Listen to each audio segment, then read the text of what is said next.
বন্ধুরা, আজ আমি ডিমের দারুণ হেলদি রেসিপি নিয়ে চলে এসেছি। একবার বানিয়ে দেখবেন, বাচ্চা থেকে বড় সকলের কাছে ভীষণ ভালো লাগবে। আপনারা বানিয়ে টিফিনেও দিতে পারবেন বা লাঞ্চ বক্সেও দিতে পারবেন। নমস্কার বন্ধুরা, মিঠুস ওভেনে আপনাদের সবাইকে স্বাগত জানাই। আজ আমি আরও একটি নতুন ভিডিও নিয়ে চলে এসেছি আপনাদের জন্য। রেসিপিটা তৈরি করার জন্য প্রথমেই লাগবে আমাদের টমেটো আর ছোট সাইজের একটা পেঁয়াজ। খুব বেশি মশলা আমরা ইউজ করব না, একদম হেলদিভাবে তৈরি করব। তো টমেটোটাও আমরা অর্ধেক নেব, গোটা একটা লাগবে না। যদি আপনারা বেশি পরিমাণে তৈরি করেন তাহলে গোটা টমেটো দেবেন। টমেটোটাকে একদম ছোট ছোট টুকরো করে কাটতে হবে। বন্ধুরা, আজকের এই ভিডিওটা যদি আপনাদের ভালো লেগে থাকে তাহলে আমার চ্যানেলটিকে অবশ্যই সাবস্ক্রাইব করবেন, পাশে থাকা বেল আইকনটি দাবিয়ে দেবেন, সবার সাথে শেয়ার করবেন, আরেকটা লাইক করতে ভুলবেন না কিন্তু। আপনারা দেখতেই পেলেন টমেটো আমি একদম ছোট করে টুকরো করেছি, পেঁয়াজটাকেও কিন্তু সেম ছোট করে টুকরো করতে হবে, যেমনভাবে ডিমের অমলেটের মধ্যে দেওয়া হয় ঠিক সেইভাবেই। এখানে দেখুন পেঁয়াজটাও কাটা হয়ে গেছে। এরপর নিয়ে নেব একটা কাঁচা লঙ্কা। তো ঝাল আপনারা আপনাদের আন্দাজ মতো দেবেন, তবে ঝাল একটু কম দিয়ে বানাবেন, তাহলে খেতে কিন্তু ভীষণ ভালো লাগবে। আর বাচ্চাদের জন্য বানালে কাঁচা লঙ্কাটা স্কিপ করতে পারেন। এরপর একটা ফ্রাই প্যান বসিয়ে দিয়ে সামান্য পরিমাণে একটু তেল দিতে হবে, মানে হাফ চামচ পরিমাণে তেল। ভালোভাবে গরম করে নিয়ে পেঁয়াজ দিয়ে দিতে হবে। রান্নাটা কিন্তু ভীষণ সহজ, কম তেল মশলায় দারুণ সুস্বাদু একটি রেসিপি, খেতে ভীষণ ভালো লাগে। অবশ্যই আপনারা একবার ট্রাই করে দেখবেন, আশা করছি আপনাদের কাছে ভীষণ ভীষণ ভালো লাগবে। পেঁয়াজটা দেখুন হালকা করে ভেজে নিয়েছি, আর একটু লাল করতে হবে। তো এখন আমরা কাঁচা লঙ্কা দিয়ে দেব। কাঁচা লঙ্কাটা দিয়েও একটু নাড়াচাড়া করে পেঁয়াজটা যখন দেখবেন আর একটু লাল হয়ে যাবে, তখন আমরা টমেটো দিয়ে দেব। 5 মিনিটের মধ্যেই এত সুন্দর রেসিপি তৈরি করা যায় বন্ধুরা, ভিডিওটা পুরো না দেখলে বুঝতেই পারবেন না। টমেটো দিয়েও না খুব বেশিক্ষণ ভাজতে হবে না, একটু কিছুক্ষণ কয়েক সেকেন্ড নাড়াচাড়া করলেই হয়ে যাবে। এখানে দেখুন 30 থেকে 40 সেকেন্ড আমি একটু ভাজা ভাজা করে নিয়েছি। এর মধ্যে অল্প করে একটু আদা রসুনের পেস্ট দিতে হবে। 2 কোয়া রসুন আর অল্প একটু আদা পেস্ট করে দিয়ে দেবেন। আপনারা চাইলে গ্রেট করেও দিতে পারেন। দেখুন আদা রসুনের কাঁচা গন্ধটা চলে গেলে তখন এর মধ্যে আমরা দিয়ে দেব সামান্য পরিমাণে একটু হলুদ আর অল্প করে একটু কাশ্মীরি লঙ্কার গুঁড়ো। যেহেতু কাঁচা লঙ্কা দিয়েছি তাই কাশ্মীরি লঙ্কার গুঁড়ো দিলাম কালারের জন্য। আপনারা যদি কাশ্মীরি লঙ্কার গুঁড়ো না দেন, ঝাল লঙ্কার গুঁড়ো দেবেন, তবে কাঁচা লঙ্কাটা স্কিপ করবেন, না হলে অতিরিক্ত ঝাল হয়ে যাবে। আর যেহেতু হেলদি রেসিপি, এরপর স্বাদ মতো নুন দিয়ে দিতে হবে আর অল্প একটু জল দিয়ে মশলাটা একটু সময় কষিয়ে নেব। সকালের জলখাবারে হোক বা সন্ধেবেলার টিফিনে, আপনাদের যদি একদম নতুন কিছু খেতে মন চায়, তার জন্যই কিন্তু আজকের এই রেসিপি। যখন দেখবেন আদা রসুনের কাঁচা গন্ধ চলে গেছে তখন এইভাবে একটু ছড়িয়ে দেবেন। তারপর এর মধ্যে দিয়ে দিতে হবে ডিম। তো আমি এখানে 2টো ডিম নিয়েছি, ডিমগুলো ফাটিয়ে এইভাবেই দিয়ে দেব। এটা কিন্তু নাড়াচাড়া করার দরকারই পড়বে না, তবে একটু ছোট ফ্রাই প্যানের মধ্যে করবেন, বেশি সুবিধে হবে। আর ওপর থেকে সামান্য একটু নুন কুসুমের মধ্যে ছড়িয়ে দিতে হবে। তারপর ঢাকা দিয়ে 2 মিনিট মতো রেখে দেবেন, গ্যাসের ফ্লেমটাকে একদম লো আঁচে করে। 2 মিনিট হয়ে গেছে, এখন আপনাদের দেখিয়ে দিচ্ছি। আপনারা যদি কুসুমটা একদম নরম খেতে চান তাহলে 1 মিনিট মতো ঢাকা দিয়ে রাখবেন। রান্নাটা আমাদের একদম কমপ্লিট হয়ে গেছে, গ্যাসের ফ্লেম বন্ধ করে দিয়েছি। এবার মাঝখান থেকে কেটে দিতে হবে, আর একটা ডিম আমি মাঝখান থেকে টুকরো করে দেব। তো আপনারা চাইলে গোটাও রাখতে পারেন, আর যদি নরম রাখতে চান সেটাও কিন্তু রাখতে পারেন। সার্ভ করার জন্য কায়দাটা একেবারেই আলাদা, তার জন্য আমরা 2 পিস পাউরুটি সেঁকে নেব। আপনারা চাইলে আরও বেশি পাউরুটি নিয়ে নিতে পারেন, তো আমি 2 পিস দিয়েই দেখাচ্ছি। আর পাউরুটিগুলো লাল করব না, হালকা একটু সেঁকে নেব। যেহেতু গ্যাস হওয়ার সম্ভাবনা থাকে তো অবশ্যই পাউরুটি সেঁকে খাওয়া উচিত। তা আমি আর লাল করব না, একটু ভালো করে গরম করে নিলেই হয়ে যাবে। দেখুন পাউরুটি আমাদের সেঁকা হয়ে গেছে, নামিয়ে নিলাম। সার্ভ করার জন্য নিয়ে নিয়েছি পাউরুটি, আর ওপর থেকে গোটা ডিমটা দিয়ে দিলাম এইভাবে, আর অর্ধেকটা দিলাম আরেক পিসের মধ্যে। তো আপনারা চাইলে গোটা ডিম দিয়েও সার্ভ করতে পারেন, আবার অর্ধেক ডিম দিয়েও সার্ভ করতে পারেন। এটা কিন্তু খেতে অসাধারণ লাগে বন্ধুরা।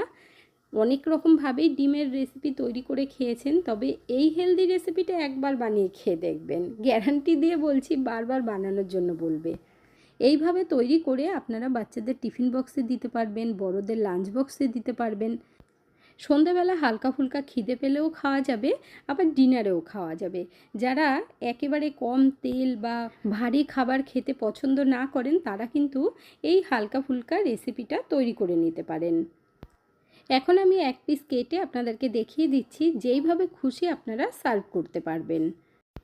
বন্ধুরা, আপনারা কে কোথা থেকে ভিডিওটি দেখছেন অবশ্যই কমেন্ট করে জানাবেন, তাহলে আমিও বুঝতে পারবো আমার বন্ধুরা কোথা থেকে দেখছেন।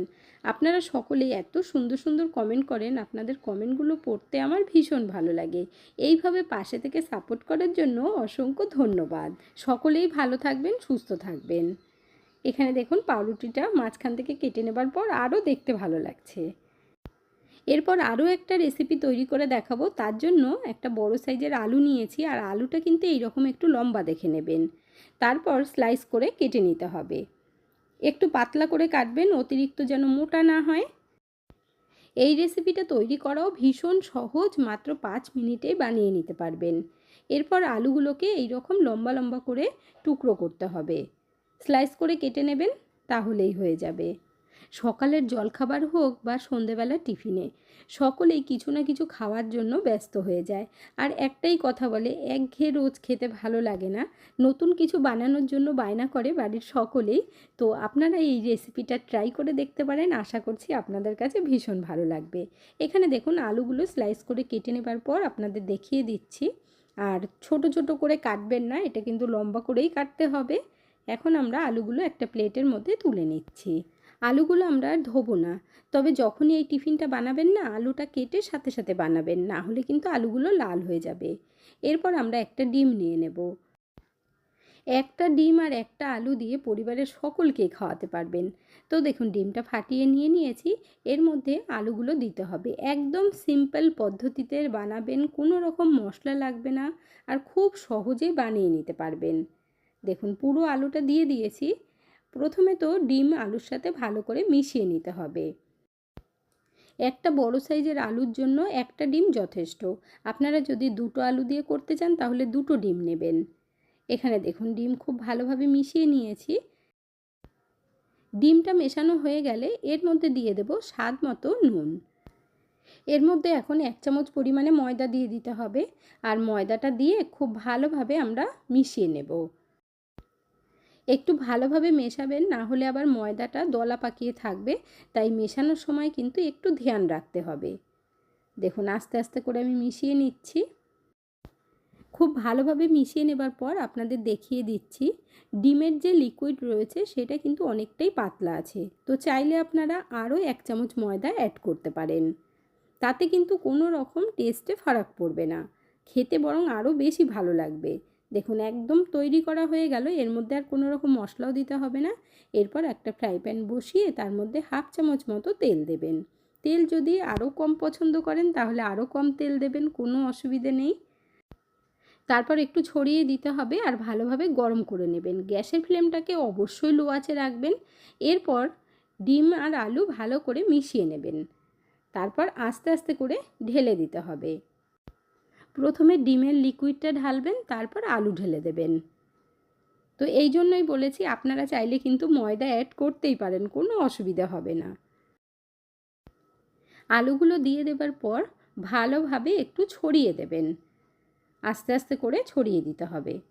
গ্যাসের ফ্লেমটা অবশ্যই লো আঁচে রাখবেন, না হলে কিন্তু ডিমটা তাড়াতাড়ি ভাজা হয়ে যাবে। তো আমরা তো তাড়াতাড়ি ভাজতে চাইছি না, আলুটাও সিদ্ধ হতে হবে, সেই কারণে গ্যাসের ফ্লেমটা একদম লো আঁচে করে ঢাকা দিয়ে 2 থেকে 3 মিনিট মতো রেখে দেবেন।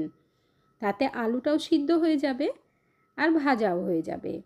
দেখুন 3 মিনিট বাদে আপনাদেরকে দেখাচ্ছি ঢাকনাটা তুলে। ওপর থেকে পুরো ড্রাই হয়ে গেছে, এরপর আস্তে আস্তে উল্টে দিতে হবে। দেখুন নিচ থেকেও খুব সুন্দর ভাজা হয়ে গেছে। এরপর আবার ঢাকা দিয়ে রাখবো 1 থেকে 1.5 মিনিটের মতো। গ্যাসের ফ্লেম কমিয়ে দিয়ে ঢাকা দিয়েই কিন্তু তৈরি করতে হবে, না হলে আলু সিদ্ধ হবে না, কাঁচা থেকে যাবে, তখন আবার খেতে একেবারেই ভালো লাগবে না। 2 মিনিট বাদেই আমি ঢাকনাটা তুলেছি আর খুব সুন্দরভাবে ভাজা হয়েছে সেটাও উল্টে দেখিয়ে দিচ্ছি। দেখুন পুরো লাল লাল হয়ে গেছে আর আলুও কিন্তু সিদ্ধ হয়েছে। এখন আমরা নামিয়ে নেব, নামিয়ে তারপর সার্ভ করব। একটা কাঁচা আলু আর একটা ডিম দিয়ে কত সুন্দর রেসিপি তৈরি হয়েছে দেখেই বুঝতে পারছেন। আর বাড়ির সকলকেই খাওয়াতে পারবেন। বাচ্চারাও ভীষণ পছন্দ করবে যেহেতু এর মধ্যে আলু দেওয়া আছে আর ওপর থেকে দেখুন ক্রিস্পি হয়েছে। এখন আমরা কেটে নেব। তো এইভাবে আমি কেটে নিচ্ছি। আপনারা চাইলে চাকু দিয়েও কাটতে পারেন, কোনো অসুবিধে নেই। একদম ইউনিক একটা রেসিপি আর এই রেসিপিটা তৈরি করেও বাচ্চাদের টিফিনে দিতে পারবেন। একঘেয়ে রুটি সবজি খেয়ে যদি বোর হয়ে থাকেন বন্ধুরা, তাহলে এই রেসিপি দুটো ট্রাই করে দেখবেন। আর কোন রেসিপিটা আপনাদের কাছে বেশি ভালো লাগলো অবশ্যই কমেন্ট করে জানাবেন। আপনারা যদি ইউটিউব থেকে দেখে থাকেন চ্যানেলটিকে সাবস্ক্রাইব করে রাখবেন, আর ফেসবুক পেজ থেকে দেখলে পেজটিকে ফলো আর একটা লাইক শেয়ার করে আমার পাশে থাকবেন। আপনাদের সকলকে জানাই অসংখ্য অসংখ্য ধন্যবাদ। টমেটো সস দিয়ে দেবেন, তাতে কিন্তু আরও বেশি ভালো লাগবে। তো তৈরি হয়ে গেল আমাদের দুর্দান্ত স্বাদের হেলদি রেসিপি, একটা নয় দুটো। আপনাদের যখনই কিছু ইউনিক খেতে মন চাইবে 5 মিনিটেই বানিয়ে নিতে পারবেন। তাহলে আর দেরি না করে ঝটপট আপনারাও বানিয়ে ফেলুন আর বাড়ির সকলকেই চমকে দিন।